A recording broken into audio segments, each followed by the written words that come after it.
नमस्कार दोस्तों, स्वागत है आपका अपने YouTube चैनल पंकज गोगानी पे। दोस्तों, पिछले कुछ समय से जिसका इंतज़ार किया जा रहा था, सूचना सहायक की जो भर्ती थी इंफॉर्मेशन असिस्टेंट की, आज कर्मचारी चयन बोर्ड ने उसका नोटिफिकेशन जारी कर दिया है। तो ये हम सब के लिए बहुत ही अच्छी खबर है, गुड न्यूज़ जारी की गई है। इसका जो टेक्निकल पोस्ट है उसमें पिछले काफ़ी समय से इंतज़ार किया जा रहा था। तो चलो इस नोटिफिकेशन में अपन देख लेते हैं इस पीडीएफ में क्या क्या महत्वपूर्ण जानकारियाँ दी गई है। सबसे पहले देखते हैं, जो ये आज का ही है, ये जारी किया गया 16 तारीख को। कुल पदों की संख्या देख लेते हैं, जिसके अंदर से लगभग इस बार काफ़ी अच्छे पदों की संख्या दी गई है। 2730 पोस्ट है वो दी गई है, जिसमें से जो दिया हुआ है गैर अनुसूचित क्षेत्र है नॉन टीएसपी, उसकी 2415 पोस्ट है और बाकी 315 पोस्ट है वो किसके लिए रखी गई है, टीएसपी एरिया के लिए रखी गई है। तो ये पहली बार ऐसा हुआ है जिसमें इतने सारे पदों के लिए नोटिफिकेशन जारी किया गया है। उससे पहले जो हुआ था उसमें लगभग 1100 1150 2018 में जो वैकेंसी आई थी उसमें इतने ही पद दिए हुए थे। तो इस बार तो उससे भी ज़्यादा, लगभग डबल से भी ज़्यादा पदों के लिए भर्ती आमंत्रित की गई है। अब देख लेते हैं और क्या क्या महत्वपूर्ण जानकारी इस नोटिफिकेशन में दी गई है। ऑनलाइन आवेदन है वो जल्दी शुरू हो जाएंगे। इसके अंदर दिया हुआ है कब से दिए हुए हैं, ये सारी की सारी इन्फॉर्मेशन दी हुई है कि आप किस तरह से इसके अंदर अप्लाई कर सकते हो। फीस का आपको पता ही है, जैसे इसके अंदर दिया हुआ है, जो जनरल हो गया, ओबीसी क्रीमिलियर है उनके लिए 450 रुपये और बाकी जितने भी हैं उन सब के लिए कितने 250 रुपये आवेदन शुल्क निर्धारित किया गया है। इसके अलावा और चीज़ें देखते हैं, यहाँ पर पदों का जो विवरण है वो यहाँ पर दिया हुआ है और बाकी जानकारी देखें। इसके अंदर मेनली जो सिलेबस है उस पर हम डिस्कस करते हैं। सबसे पहले अपन देख लेते हैं इसकी क्वालिफ़िकेशन क्या है। तो क्वालिफ़िकेशन इसके अंदर से जनरली जो हर बार रखी जाती है वही इसके अंदर रखी गई है। जैसे आप लोग क्या होना चाहिए, स्नातक, मतलब जो भी आपकी जो बीटेक है वो यहाँ से होनी चाहिए। इसके अंदर दिया हुआ है कि आपने कंप्यूटर साइंस है उससे क्या किया हो, या कंप्यूटर एप्लीकेशन है उससे क्या किया हो, बीटेक किया हुआ हो, या फिर क्या हो सकता है 3 वर्ष का कोई डिप्लोमा है वो किया हुआ हो, या फिर क्या हो जैसे कोई इसके अलावा जैसे ये दिया हो ना, मान्यता प्राप्त किसी भी स्नातक स्तर से, ये अलग अलग क्वालिफिकेशन दी हुई है। इसके अलावा आप जो डोएक सोसाइटी है उससे नई दिल्ली से क्या आपने ओ लेवल या इससे ज़्यादा किया हुआ हो, ये इस तरह की क्या है, मतलब कंप्यूटर में आपने बीई किया हुआ हो, इंजीनियरिंग किया हो, बीटेक हो गया। इसके अलावा एमएससी आईटी, बीएससी आईटी, ये जो सारी की सारी, और लास्ट में ओ लेवल है, ये सारी क्वालिफिकेशन के अकॉर्डिंग रखी गई है। अगर आप इन अर्हताओं को पूरा करते हैं तो आप इसके लिए अप्लाई कर सकते हैं। इसके अलावा जो टाइपिंग टेस्ट स्पीड है उसमें भी दिया हुआ है कि हिंदी और इंग्लिश है दोनों में 20 वर्ड प्रति मिनट की स्पीड आपकी आनी चाहिए और हिंदी का भी आपको ज्ञान होना चाहिए। ये तो दोस्तों कॉमन बातें हैं। मेन जो इसका सिलेबस है उस पर अपन चर्चा करते हैं, जो कि दिया हुआ है इसके अंदर आगे, उस पर चलते हैं अपन डायरेक्ट। एक देखते हैं दोस्तों, इसके अंदर आयु उम्र कितनी दी हुई है।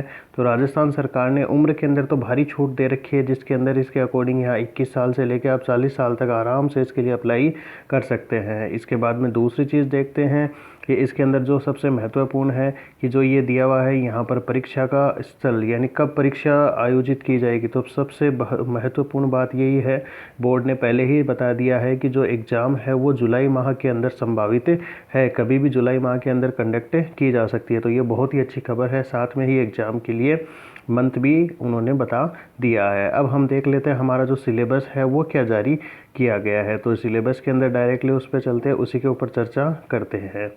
तो सिलेबस से हमारा ये मेनली रहा। सबसे पहले अपन परीक्षा की जो स्कीम है उसमें देखते हैं। तो ये हमारी पीडीएफ का मेन पेज है जिसमें परीक्षा की स्कीम दी हुई है। इसमें इस बार इसने वैसे तो क्लियर नहीं किया, लेकिन फ़िलहाल लगभग सारी बातें क्लियर कर दी। आप इसमें 2 पार्ट होने, एक रिटन होना है, दूसरा आपका टाइपिंग टेस्ट होना है। जो रिटन टेस्ट होगा वो कितने नंबर का होगा, 100 नंबर का होगा, और टाइम कितना होगा उसके अंदर 3 घंटे का रखा जाएगा। और टाइपिंग होगी वो 15-15 मिनट की दोनों में करवाई जाएगी, जिसमें हिंदी भी होगी और इंग्लिश भी करवाई जाएगी।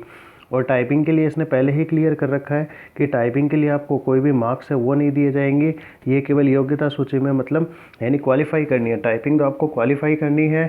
जो मेरिट बनेगी वो क्या होगी, जो पार्ट 1 जो दिया हुआ है, जो रिटन एग्ज़ाम होगा उसकी जो मार्क्स होंगे उस बेस पे इसकी मेरिट निर्धारित की जाएगी। अब देखते हैं रिटर्न एग्जाम के अंदर कितने क्या क्या सिलेबस रखा गया है। तो इसमें देखो एप्टीट्यूड टेस्ट है वो रखा गया है, सूचना प्रौद्योगिकी में सामान्य जानकारी, कंप्यूटर के मूल सिद्धांत, ये सारे के सारे इसने दिए हुए हैं। दोस्तों इस बार देखो इसने 100 अधिकतम अंक जारी किए हैं। अब इसने ये नहीं बताया कितने क्वेश्चन आएंगे, कितने मार्क्स के आएंगे, ये सब कुछ क्लियर नहीं किया है। अगर अपन देखें 2013 के अंदर ये भर्ती आई थी, उसके अंदर इन्होंने 200 क्वेश्चन दिए थे। 200 क्वेश्चन दिए थे, वो कितने मार्क्स के थे? 100 मार्क्स के थे। 2018 में जब ये भर्ती हुई थी उसके अंदर कितने क्वेश्चन थे? 150 क्वेश्चन थे, और वो कितने मार्क्स के थे? 100 मार्क्स के थे। तो इस बार भी इन्होंने ये क्लियर नहीं किया है। हो सकता है क्वेश्चन 200 हो सकता है क्वेश्चन 150 हो, लेकिन मार्क्स है वो सेम रहने हैं, 100 नंबर का ही रहना है। अब अगर अपन देखें 3 घंटे का पेपर रखा गया है, 3 घंटे टाइम दिया हुआ है, तो 3 घंटे में कम से कम 150 क्वेश्चन तो ये देगा ही हमारे को। तो अब हो सकता है अपन मान लें कि जैसे लास्ट टाइम 150 क्वेश्चन रखे गए, तो इस बार भी 150 क्वेश्चन ही रख दे। अब देख लेते हैं और क्या है डिटेल सिलेबस के अंदर। तो डिटेल जो सिलेबस है वो इसने यहाँ पर जारी कर दिया है, क्या क्या टॉपिक इसने लिए हुए हैं यहाँ से देखें। तो इसमें देखो पहले दिया हुआ है problem solving, data interpretation, data sufficiency, logical reasoning, mental ability, and इसने पूरी की पूरी रीजनिंग है वो इसने दे दी है। इसके अलावा जीके में देखो general knowledge and current affairs relating to India and Rajasthan. अब इसने जो जनरल नॉलेज है इतना सा एक वर्ड देके सब कुछ इसने कंडक्ट कर लिया है। इसने ये क्लियर नहीं किया कि मतलब राजस्थान का जीके है, इंडिया का है, या क्या है, कौन से टॉपिक है।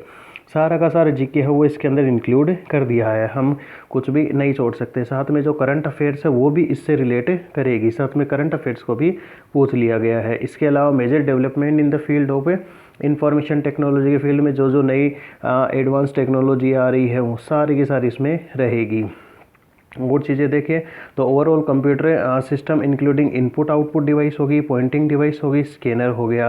साथ में क्या हो गया आपका ऑपरेटिंग के अंदर MS ऑफिस है, जिसमें वर्ड हो गया, पावर पॉइंट हो गया, एक्सेस हो गया, MS एक्सेल हो गया। इन सब का नॉलेज वो पूछेगा।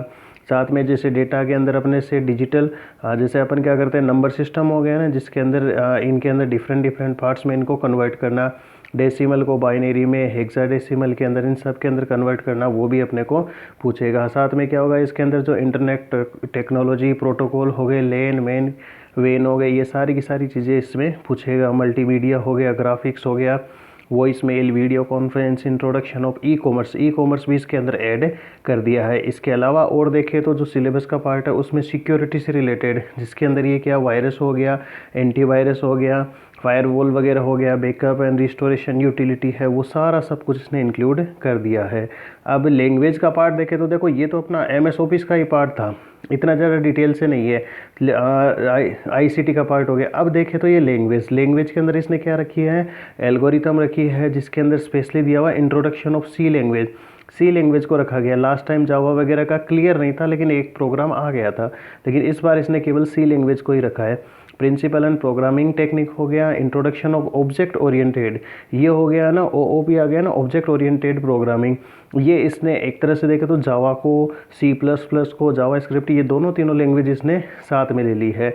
कॉन्सेप्ट हो गया introduction of integrated development environment, ये भी लैंग्वेज का पार्ट है, वो भी इसने ले लिया है। मतलब ये 2 से 3 लैंग्वेज को कंटेन करेगा। तो ये हमारा क्या दिया हुआ है, इसके अंदर सिलेबस दिया हुआ है। इसके अलावा जो टाइपिंग टेस्ट है उससे रिलेटेड भी इसने क्या दे रखे हैं, कुछ इंस्ट्रक्शन दे रखे हैं, जिसमें ये दिया हुआ है कि जो पार्ट 1 होगा उसमें 3 गुना जो कैंडिडेट हैं उनको क्या किया जाएगा, इसके अंदर पास किया जाएगा और उनका टाइपिंग टेस्ट करवाया जाएगा। इसके अलावा है जो भी मेन जो जानकारी है वो सारी मैंने लगभग इसके अंदर कंप्लीट कर लिया। आपको पता है 40% तो पासिंग मार्क्स है जो मिला के लेके आनी ही है, अदरवाइज क्वालिफाई नहीं हो पाएंगे। तो इसके लिए मेन जो जानकारी थी, सिलेबस का डिस्कशन था, वो मैंने आपको बता दिया है। इसके अलावा कितने पद थे वो भी आपको बता दिए हैं। तो ये बहुत ही बड़ी अपॉर्चुनिटी है टेक्निकल फील्ड में, जो भी डिग्री कर रहे हैं या जो तैयारी कर रहे हैं उनके लिए इस बार बहुत ही अच्छा मौका है। इस बार जितनी पोस्ट इस बार दी हुई है पहले कभी भी नहीं दी गई थी।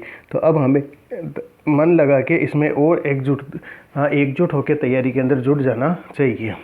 वीडियो में दी हुई जानकारी दोस्तों कैसी लगी? अगर अच्छी लगी तो वीडियो को लाइक करें और आगे की इन्फॉर्मेशन इस तरह के और नोटिफिकेशन पाने के लिए चैनल को सब्सक्राइब करें।